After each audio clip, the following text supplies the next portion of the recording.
Kalau pemerintah bisa nyetak uang, kenapa nggak nyetak uang sebanyak-banyaknya aja, terus uangnya dibagiin ke orang miskin? Menurut data dari Badan Pusat Statistik, angka kemiskinan di Indonesia itu ada di angka 9,22% di akhir tahun 2019 lalu. Artinya, ada sekitar 25 juta masyarakat Indonesia yang nggak mampu buat memenuhi kebutuhan dasarnya dan berada di bawah garis kemiskinan. Pernah kepikiran nggak sih?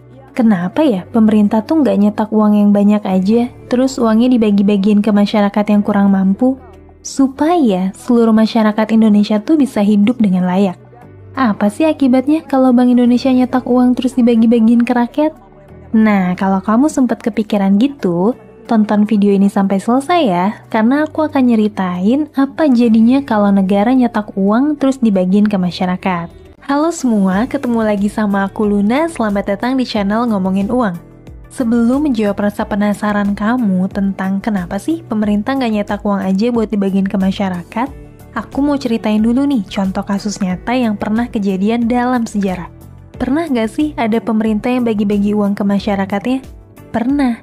Cerita pertama terjadi di Hongaria setelah Perang Dunia Pertama. Hongaria itu adalah salah satu negara yang kalah nih saat Perang Dunia Pertama. Sebagai negara yang baru aja kalah perang, kondisi ekonominya tuh lumpuh, dan anggaran negaranya juga defisit. Dalam kondisi tersebut, Hongaria tuh butuh uang buat nutupin kekurangan anggarannya sekaligus buat menggerakkan ekonomi negaranya. Coba tebak apa solusi yang dilakuin Hongaria?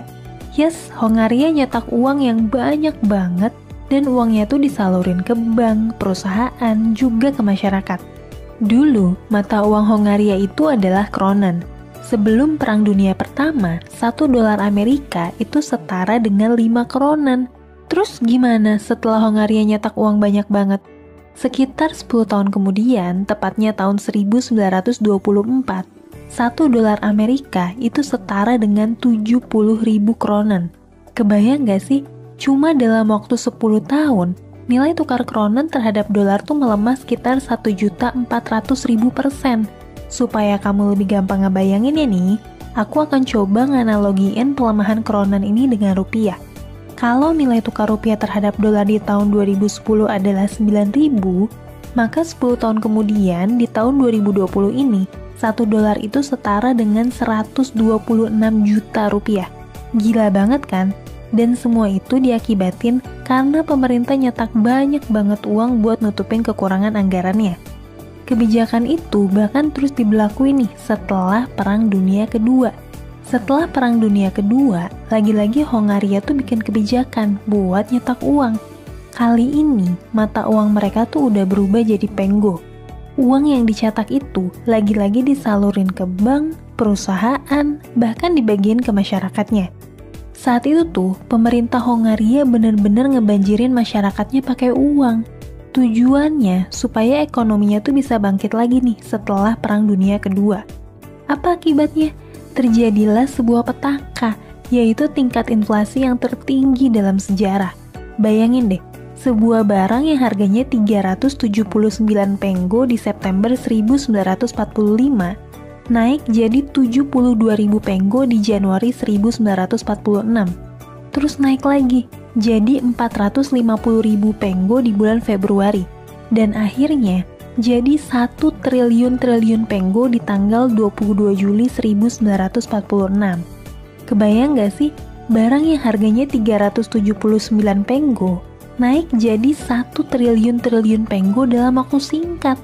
Saat puncaknya nih, inflasi di Hongaria itu mencapai 150.000% dalam satu hari. Ibaratnya gini, hari ini Indomie itu sebungkus harganya Rp2.500. Besok harganya naik jadi Rp3.750.000.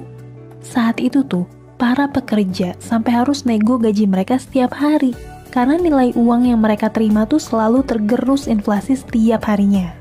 Nah, itu salah satu contoh di abad 20 nih, tentang negara yang mencetak uang untuk dibagiin ke masyarakatnya.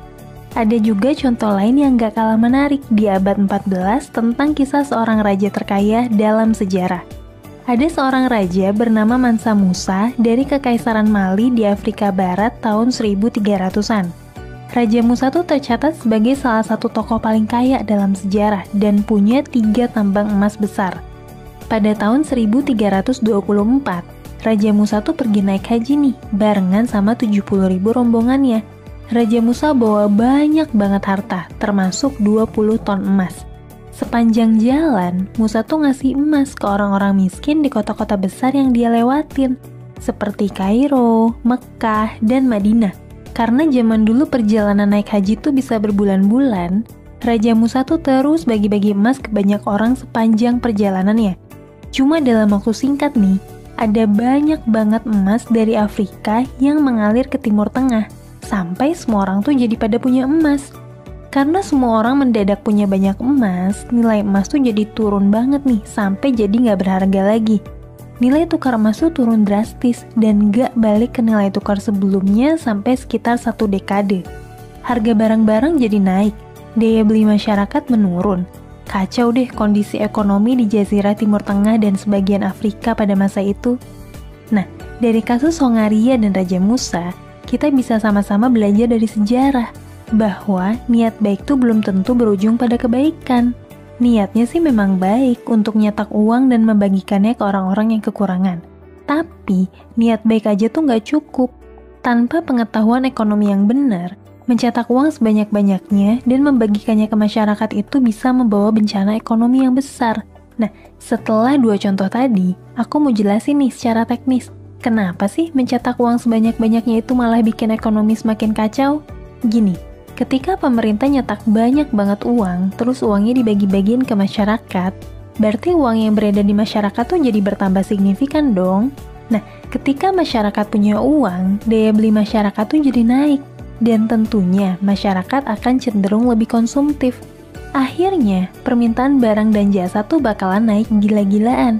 Sementara, jumlah ketersediaan barang dan jasa ya segitu-gitu aja. Apa yang akan terjadi?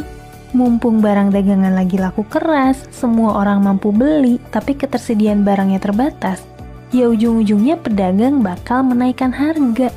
Fenomena kenaikan harga ini, kalau dalam ekonomi dikenal dengan istilah inflasi. Kondisinya tuh bisa lebih mudah dibayangin kalau kita ngelihat kenaikan harga menjelang hari raya Lebaran. Menjelang Lebaran, masyarakat tuh kan punya lebih banyak uang nih karena dapat THR. Masyarakat jadi lebih mampu buat membeli barang dan jasa dan jadi lebih konsumtif juga. Hasilnya, harga barang terutama bahan makanan dan pakaian tuh naik karena para pedagang naikin harga barang jualannya.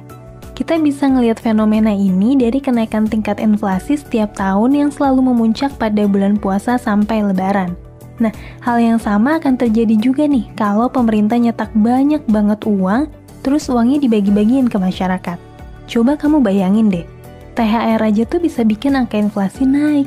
Itu cuma ekstra gaji dalam 1 bulan aja buat sebagian masyarakat. Apalagi kalau pemerintah nyetak uang sebanyak-banyaknya terus uangnya dibagiin ke masyarakat. Kenaikan harga tuh bisa-bisa nggak terbendung dan mata uang kita akan semakin nggak bernilai lagi. Meskipun punya banyak uang secara nominal nih, tapi nilai uangnya tuh semakin turun. Harga barang dan jasa juga naiknya fantastis. Maka dari itu, dalam mencetak uang, pemerintah dan Bank Indonesia tuh nggak bisa asal-asalan nyetak uang gitu aja.